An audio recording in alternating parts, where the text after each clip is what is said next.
Bephume kobuningi bazo izakhamuzi Zase Tsomo sineyidedelana ukubekela umengameli ezikudungayo endaweni eziyakhele zikhale ngamanzi, imigwaqo kanye nemisebenzi. Awona madama amakhulu alapha entsika yethu.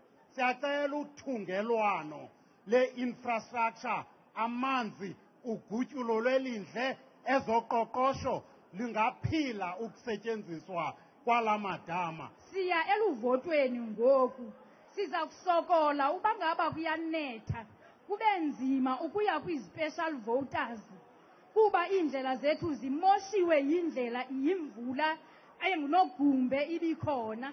Umengameli Ramaphosa uphakamisa ungqongqoshe wezamanzi nenhlanzeko uSenzo Mchunu uzochazela umphakathi ukuthi sesikhona isamba semali engaphezulu ka77 million ebekela ukuhlinzeka amanzi.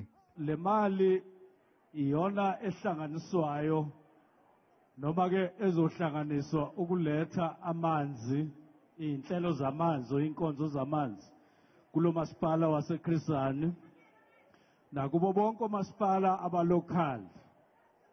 Umengameli Ramaphosa uthi kumele ifakelwe izibuko eyokwanda kwezitolo eziphethwe ngabantu bokufika njenganento engasiza kakhulu ukwandisa amabhizinisi abakuleli amancane namathuba omsebenzi. Ufumana ukuthi sesithenga isonka, ioil noma intoni ezitolweni zabantu abavela ngaphandle.